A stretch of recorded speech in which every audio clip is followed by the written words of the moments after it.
Thank you for having me. I think it's important to talk about esports and how we can use it. Mhm. So I'm with Esports College and Career Pathways. Formerly, I'm a teacher. I taught engineering, and then through that, I volunteered to be a team manager for esports for League of Legends teams, and that's how I fell into the esports program. And I say I fell in because I didn't even know what esports was 4 or 5 years ago. And then to be a team manager for League of Legends, it was a shock that not only does it exist, but that these kids were playing it, they're doing really well in it, and the next step was that kids were being recruited to go to college, which is how I really looked at this as a tool to help a lot of children and players go to the next level. What got you interested in even doing Well, that? what happened was our principal came to us and said, you know what, there's a larger league that's out here in Southern California, and they want to know if we as a school would want to volunteer and be part of their inaugural team, a high school league. And so I said, sure, how hard could it be? I was already a mentor for the engineering club and all these other clubs. Mhm. And that's how it all started. And it's funny you say that about the kids being interested. So in the Mhm. beginning, I thought, there may not be too many kids interested. So let's Right. see a raise of hands. I had a full load, 5 classes, right? And I Oh, would say 82% of the kids, I think 85 or 82% of the kids identified themselves as gamers, someone who played on a regular basis. okay. Maybe not the esports, type of video games, but they played something.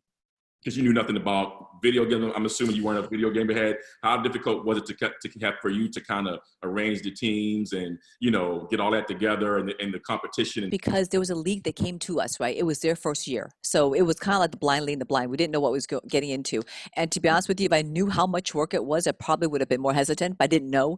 And Yeah. so, it was League of Legends. It was number one. They dictated to us what game it was going to be.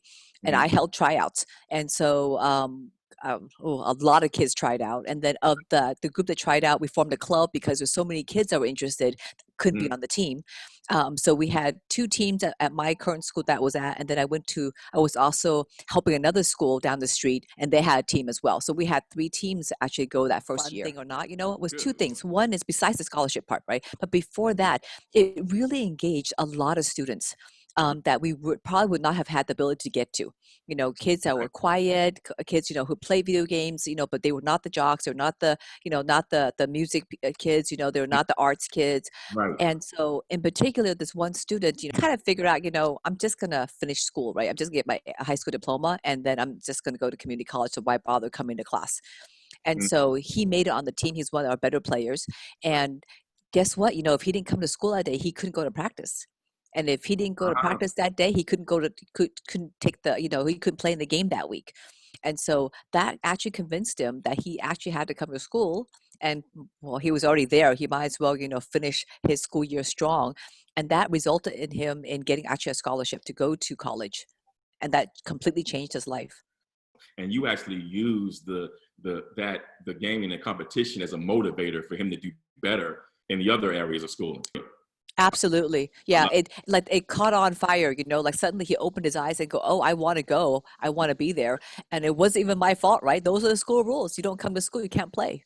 Now, you not being a gamer, how did you know who could cut it, so to speak? Those are really good questions because so we had some students that obviously played a lot, okay, and they're really highly ranked, and so I leaned on them to be the team manager, not team manager, but to be the captain of the team. We had two or three really strong leaders, and so that's how we ended up having two teams. We had a JV and a varsity team. Really, it was team A and B, um, and so I leaned on them really heavily the first year, especially to guide us and figure out, like you said, how do we know who's the top players, right? And so it was really interesting and a learning experience. Tell me the benefit to a student, middle school, high school, being involved in not just the league, but in the esports area in general. A couple of things, right? So at the high school level, if you want to use esports as a tool, like I always say, it's like playing basketball. My kids play basketball, and using that as a tool to go to college, right?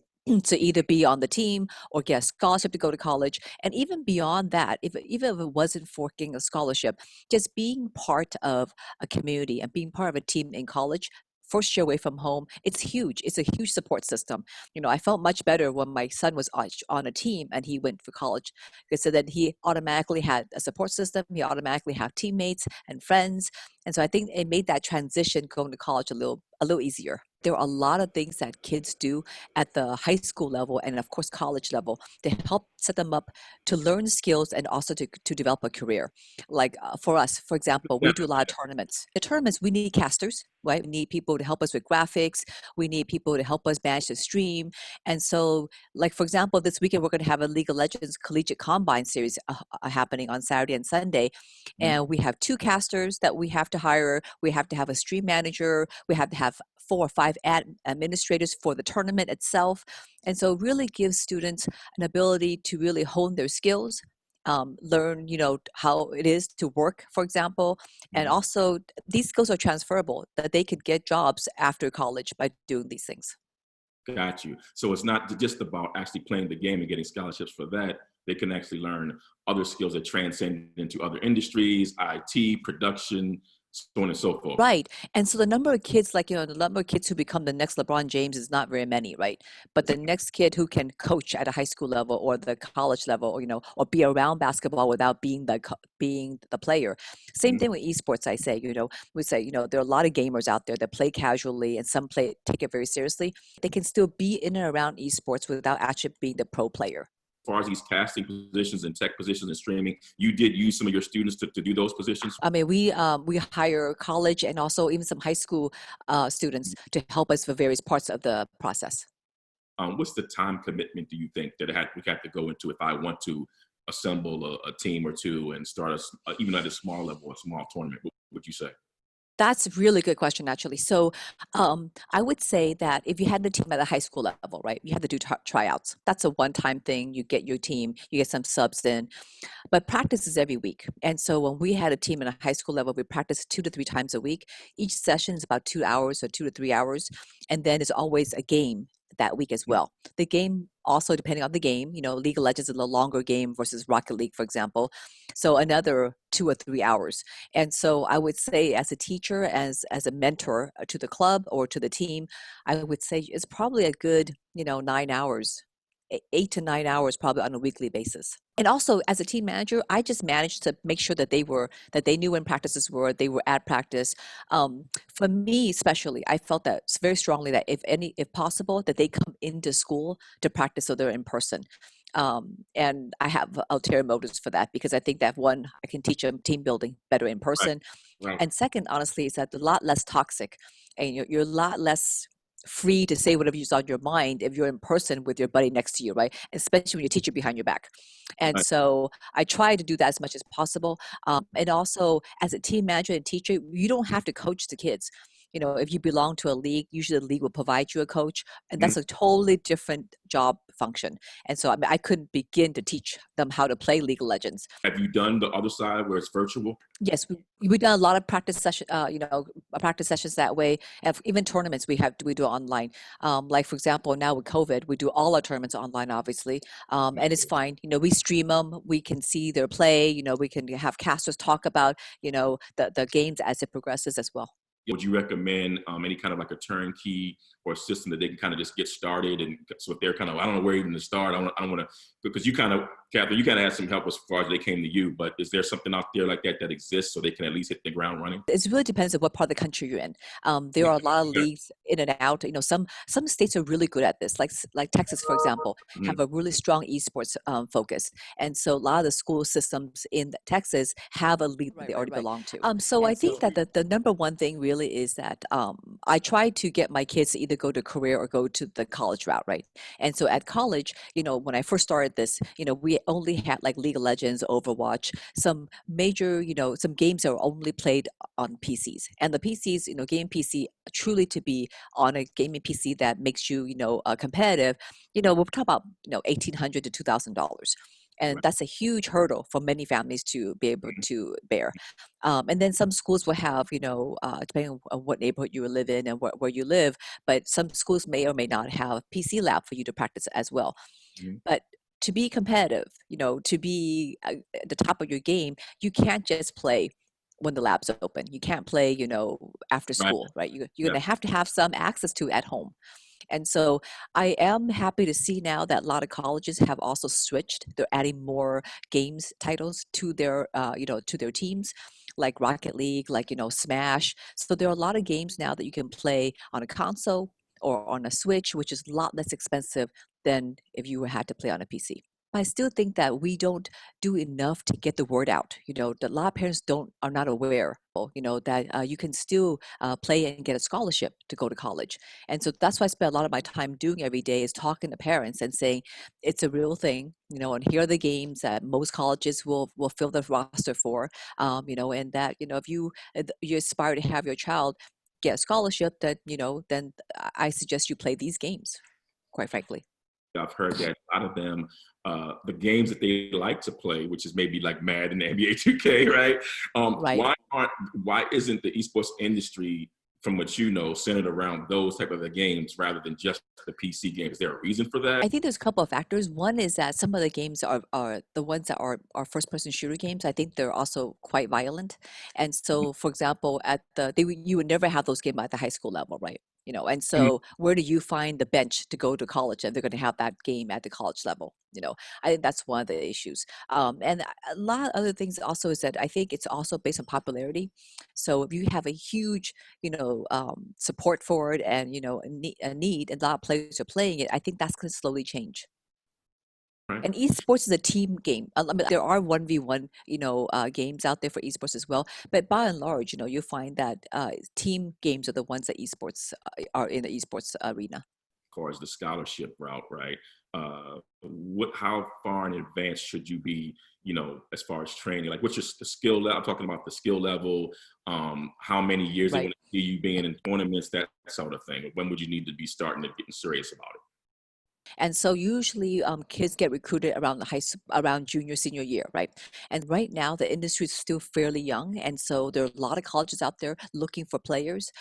So you don't have to be the top player even in your school to get recruited. A lot of times, coaches look for just like I say basketball, they look for the whole player, right? Not just the rank in game, but are they coachable? Are they a good team player?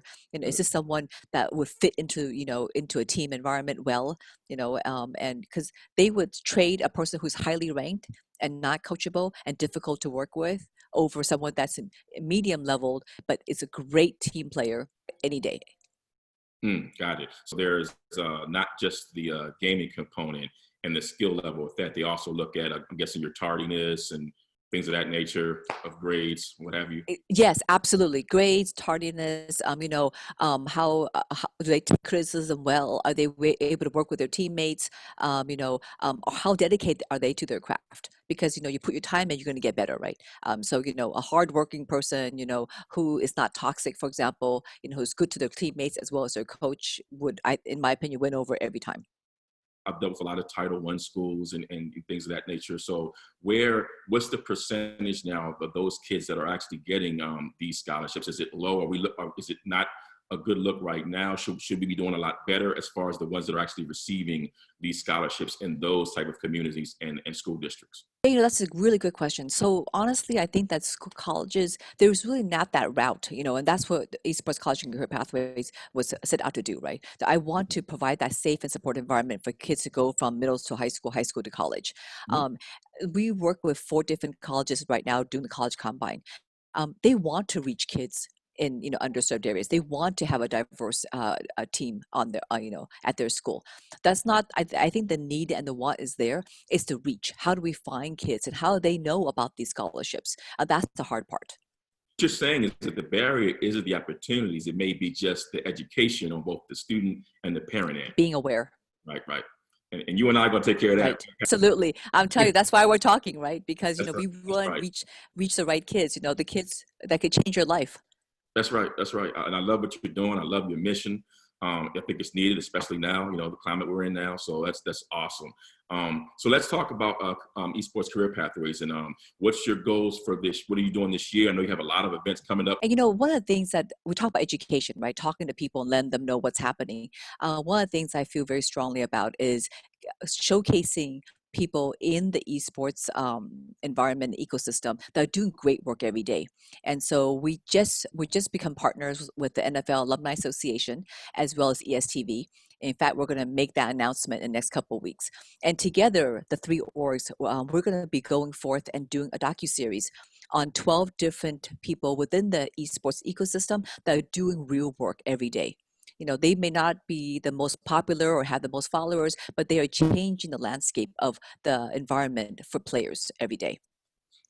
So, Awesome. like for example, we have Terrence M, who is a pro Hearthstone player. He's our first one up. We're going to do a documentary on him. We have Dr. Jen Welter, who was the first female NFL coach. We'll do one on her as well. And so we're rolling these out, and we're trying to find key leaders in the esports environment that really are positive role models. So I think that's the missing piece to all this, that to let parents know that it exists, and for kids to see themselves in these leaders and say, I can do that, I want to do that. Katherine, where can we keep in touch with what you're doing? And also, I know you mentioned these events are coming up. So we have it all over our social media. It's going to be streamed on Twitch for sure. Mhm. And also, of course, on our website, esportsccp.gg. And so we try to keep everything up to date. And we always push on social media what we're doing. So follow us, and you'll see what's coming up. We're always open to hearing from everybody. I would love to hear from parents, to be honest. I Mhm. want to hear about their concerns. What their questions are. Are they some? So, for example, I'm doing a parent panel for tomorrow with the city of Mission Viejo here in Southern California. Mhm. And a lot of parents have already written me questions like, when do I need a coach? Why do I need a coach? Is it okay to have my son or daughter play, 5-10 hours a day right now during the COVID? What's acceptable? What do I need to do to help them Right. improve their skill? If we talk about nutrition, we talk about exercise, right? That you don't sit there behind, the keyboard for 10, 12 hours a day. We talk Mhm. about, working out your mind and body, the whole person, and so on. Got it, got it, got it. So before we leave, Catherine, thank you so much for being on Artist Spotlight, being our guest. Give me one last word of advice for parents or students who want to get involved and to get their children, or if you're a teacher, administrator, organization that want to get their students involved. Okay, I would say that esports is a great tool to use to engage kids, to help motivate, use as a tool to further their career. It's a truly a resource so they can pursue college and career. It's not just playing video games, in their bedroom. Catherine, we'll be in touch, and thanks everybody. I appreciate it. Absolutely, thank you.